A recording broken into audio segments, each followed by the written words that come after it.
हमारे बीच आज के इस आयोजन में विश्व साहित्य सेवा संस्थान के अंतर्राष्ट्रीय सचिव श्री जय किशन कुमार जी मौजूद हैं।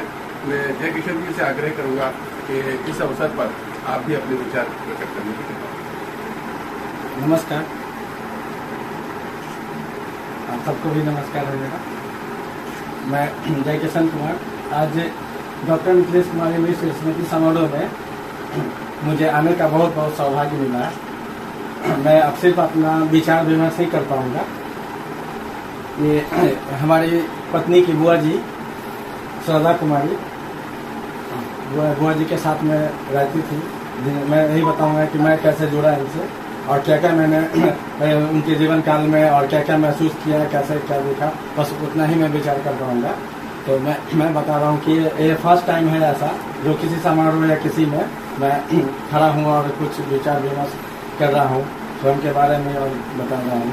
तो मैं जब शुरुआत हुई थी, मेरी आंटी वो मुझे लेके गई थी बुआ के पास, डॉक्टर मिथिलेश कुमारी मिश्र जी, इसलिए मैं बार बार बुआ कह के ही संबोधित करूँगा, नाम मैं बार बार नहीं ले सकता।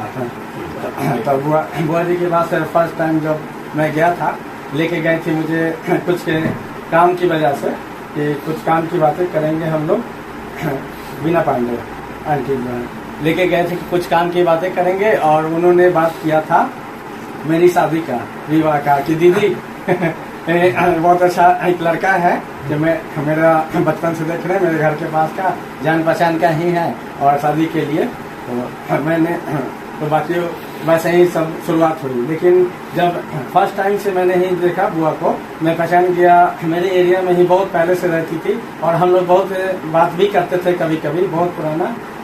ना वो हमें जानती थी बुआ, ना हम जानते थे, बस बात कभी कभी कर लिया करते थे। और शुरू से ही सब लोग जानते थे, हमारे मोहल्ले के सारे लोग जानते थे कि एक बहुत ही सभ्य, बहुत ही कर्मठ एक महिला है जो इनका नाम है डॉक्टर मिथिलेश कुमारी मिश्र। पूरे मोहल्ले में सारे लोग जानते थे, बच्चों से लेकर बूढ़ों तक, बुजुर्ग तक, सब बहुत इज्जत और आदत से ही नाम लिया करते थे। जब मैंने शादी हुई थी तो मेरे मोहल्ले में, घर में सबने पूछा कि लड़की कौन है। मैंने तो इन्हें शादी में वो बात हुई थी, देखा भी नहीं था, देखने गए थे फिर भी नहीं देखा था, देखने के लिए कहा गया था। और घर में फोटो मांगे कि कौन सी लड़की है, हम बोले कुछ नहीं, सिर्फ यही बताया था मोहल्ले में भी मैंने कि बुआ जो है वहाँ उनकी डॉक्टर मिथिलेश कुमारी मिश्र है, उनकी भतीजी है, उनके साथ में रही है। तो सब लोगों ने कहा कि फिर आगे कुछ सुनने की जरूरत ही नहीं है। जब इतनी अच्छी महिला और उनके साथ रह रहे हैं तो फिर उसके बारे में कुछ पूछना ही नहीं है, वो भी बहुत अच्छे संस्कार में होगी। तो इस तरह से हम लोग का शुरुआत हुआ। और फिर दूसरी, मैं बुआ के यहाँ जब जाता था, चूँकि मैंने कल ही देवेंद्र अंकल से कहा था, ये फर्स्ट टाइम ही आज भी मैं मिल रहा हूँ, हर बार अपनी पत्नी के साथ वो जुड़ा रहा हूँ।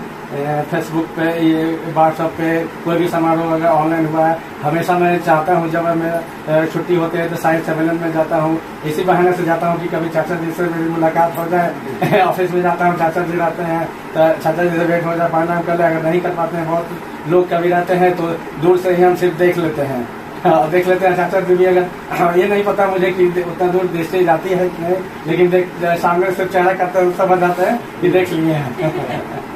तो ये जब बुआ के पास हम जब वहाँ जाते थे तो लगता था कि मैंने जैसा कि अंकल को कल बताया था कि एक पुराने जमाने में ऋषि मुनियों की तरह एक आवाज होता था कि कोई बहुत ही अच्छे कोई ऋषि मुनि की कोई आश्रम में आ गए हैं। बहुत ही अच्छा शुद्ध विचार, सब जगह वातावरण बहुत अच्छा। और वहाँ से निकलने के बाद जब 3-4 बार गया आंटी के साथ, जब निकलता था फिर आता था, फिर देखता था कि बहुत ही शुद्ध विचार। और उसके बाद भी आने जाने पर विचार, बातों में हमेशा चेंजेस हो जाते थे। वो बहुत अच्छा लगता था कि एक ऋषि मुनि की तरह, वो आश्रम की तरह है। तो ये मेरा सौभाग्य था। उनके बाद मैं बता रहा हूँ कि मैं अगर बुआ से अगर किसी वजह से आंटी का भी मैं धन्यवाद देता हूँ, अगर नहीं जुड़ता तो पता ही नहीं चलता मेरे जीवन काल में कि इतने बड़े बड़े लोगों से, इतने अच्छे अच्छे लोगों से जो सब जुड़े हुए हैं। बुआ सभी लोग, आंटी हैं, अंकल हैं, वैसे बहुत सारे लोग हैं जिनसे मैं कभी मिल पाता। ये समारोह जो कभी साहित्य सम्मेलन में हुआ, इंटर भवन में भी मैंने बुआ के साथ बहुत बड़ा चाचा जी का समारोह था। बहुत से ऐसे नाम है जो जिनका मैं नाम भी नहीं ले सकता, मैं उसको भी नहीं हूँ। कि मैं नाम भी ले लूँ उनका। तो मैं सिर्फ अंकल आंटी और प्रणाम करके ही बात करता हूँ। तो वैसे वैसे समारोह में मैं बहुत सौभाग्य हुआ उनसे विवाह के बाद। और मेरी पत्नी श्रद्धा कुमारी ये भी जॉब करती थी। और दूसरी बात है कि मैंने देखा पाया कि इनके जैसी लड़की बहुत ही अच्छी, जो आजकल के मुझे तो मेरे नज़र में तो कभी मिला ही नहीं कि कोई लड़की में मिला कि ऐसा गुण हो। हर चीज़ में सिंपलिसिटी भी, बहुत अच्छा गुण भी हो, घर परिवार सब देख लेती है। आज तक वो कभी ऐसा नहीं हुआ कि कोई जब से परेशान रहते हैं कोई पति कि मुझे ये चाहिए, वो शौक है या किसी चीज़ से। हम लोग में अगर झगड़ा भी होता है, बहुत ज़्यादा भी अगर हो गया तो वो 2 सेकंड का होता है, उसके बाद कुछ नहीं। ये बात करते हैं ये मैंने इन्हीं से सीखा। अभी कल ये भी इन्हीं से सीखा। कल का ये अब कहीं पे लगता है आपको बुआ के साथ बहुत ही कम ही समय में रह पाया। 2-3 साल मेरा बहुत दुर्भाग्य रहा कि बहुत कम समय में रह पाया। और शायद मैं उतना सारे बातों को, माहौल को समझ भी नहीं पाया। मैं अगर चाहता तो और भी ज्ञान भी ले सकता था, वो कुछ नहीं ले पाया। जब वो नहीं रही तो फिर लगा कि बहुत बड़ी क्षति हो गई है, ज्ञान की कमी हो गई है। अब तो मैं खुद चाहता हूँ कि ऐसे ऐसे महान, मैं यही कहूँगा कि बैठे कल्पना आंटी हो, अंकल हो, चाचा जी हो, सब उनके सामने मैं जाता हूँ तो हमेशा वो मिलने का सौभाग्य रहे। और इससे भी मैं डरता हूँ कि ऐसे महान लोगों से कब बिछड़ाव हो जाएगा। कह रहा हूँ तो मैं नहीं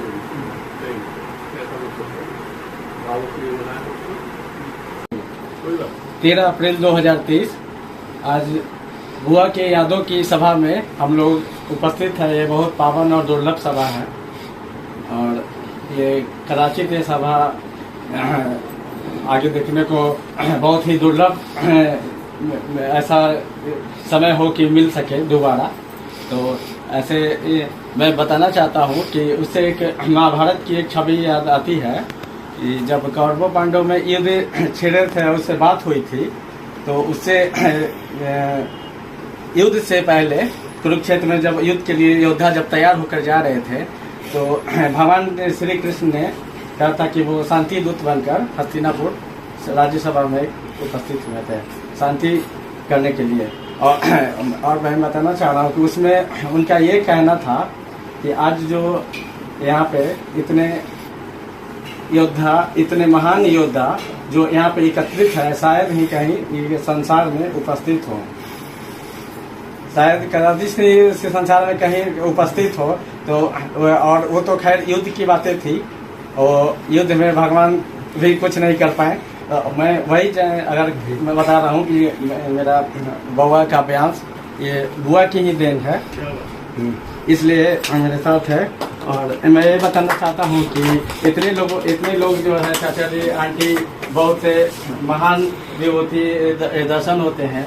मैं वही कह रहा हूँ कि ये तो हमारे लोग के, इंसान के और भगवान के भी हाथ में नहीं होता है कि लोगों को उनके इच्छा मृत्यु तो महाभारत में दिया गया था, लेकिन यहाँ पे कभी नहीं हो सकता। मैं चाहता हूँ कि ये भगवान से प्रार्थना करता हूँ कि सभी लोग स्वस्थ रहें, ताकि प्रेम सभी लोगों का प्रेम ये हमारे सभी के बीच में और छत्र छाया के नीचे मैं रहूं।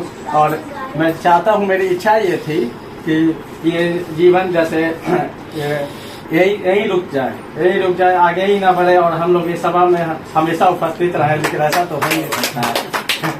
ये मेरी इच्छा थी, लेकिन जब भगवान के हाथ में नहीं होते इंसान तो नहीं। लेकिन मेरी ये इच्छा थी कि इतने महान विभूतियों के छत्र छाया एक दिन सब हटने वाले हैं और हम लोग फिर से वही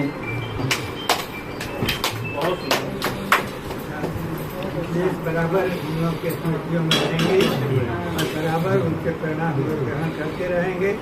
इसी संदेश और संदेश के साथ यह संस्था काम करती है। और कभी आज से पहले कभी ऐसे सभा में मैं गया जाता था, इतना सौभाग्यशाली पावन सभा देखने को नहीं मिला। और आज से पहला बार मैं कुछ बोला हूँ, प्रकट किया अपनी बातें। और जब प्रकट की तो शुरुआत भी मेरी बुआ से ही और प्रेरणा भी बुआ नहीं मिली। जरूर। और किशन मेरे को याद है हॉस्पिटल में दीदी बार इंतजार कर रही थी इसका एक्सपेक्टेशन कि क्या बच्चा होगा, इसके बाद मैं बोलती हूँ श्रद्धा से कि बच्चा हो जाएगा तो मेरे पास डाल देगी, वो अपना काम करेगी, मैं देख लूंगी। तो मैं कुछ दीदी बुआ कैसी देंगे नहीं हमें आशीर्वाद पैदा हुआ उनका आशीर्वाद आशीर्वाद बता दें तुम्हारी शादी होने वाली है, तुमको मुझे दिखाने के लिए एक बार लाइन की यहाँ मुझे याद नहीं हो रहा है, हमारे यहाँ के बरामदे में बैठे हुए थे। बनाया नहीं वो तो बहुत अच्छी लाइन थी कि हम श्रद्धा का जो शादी होने वाली है, ये बच्चे जब छोटे छोटे थे तभी से मेरे से उनको बहुत बुआ किसी बात को बहुत अच्छे चाचा जी भी हम देखते हैं तो बहुत अच्छे से किसी बात को संभालते हैं, सजा देते हैं बहुत अच्छे से। इंसान अगर चाहे तो पता भी ना चले और उसके साथ बहुत अच्छी बातें, अच्छा माहौल बना देते। कोई भी ऐसा कार्यक्रम मेरे घर में नहीं होता था जिसमें वो शामिल हो। मेरे घर के थोड़ा भी सदस्य दिन रहेगा तो कहेंगे कि नहीं होती थी तो लगता था सुनापन। एकदम आदाई होगा, कुछ भी बोल देंगे कि सबसे अच्छा लगा आंटी अंकल दोनों बोले, बहुत अच्छा लगा, बहुत बढ़िया। जो कुछ यहाँ बात और जिस समय उस समय तबीयत खराब थी। शायद दीदी की आत्मा यही चाहती थी कि इधर हो। और सबसे बड़ा धन्यवाद चाचा जी का कि इनके यहाँ बहुत अच्छा कार्यक्रम, इनके छत्र छाया में ही रहकर सब पूर्ण हो पा रहा है। ये तो बहुत पावन जगह है बुआ का। और हरीश भाई का नमस्ते। विश्व साहित्य सेवा संस्थान के बिहार इकाई के प्रवक्ता और अंतर्राष्ट्रीय सचिव श्री जयकिशन जी के विचार को सार संक्षेप में यहाँ प्रस्तुत करती हूँ। हर परिवार के बड़े बुजुर्ग श्री कृष्ण की तरह सारथी बनकर घर के सदस्यों को सीख देते और मार्गदर्शन करते हैं। हमें अपने माता पिता और घर के बड़ों का सम्मान करना चाहिए, क्योंकि उनका आशीर्वाद ही हमें जीवन में सफल बनाता है। साथ ही विद्वान और गुणीजनों की संगति भी आवश्यक है। इसी तरह हमारे हर वीडियो को देखने और विश्व साहित्य सेवा संस्थान से जुड़े रहने के लिए धन्यवाद।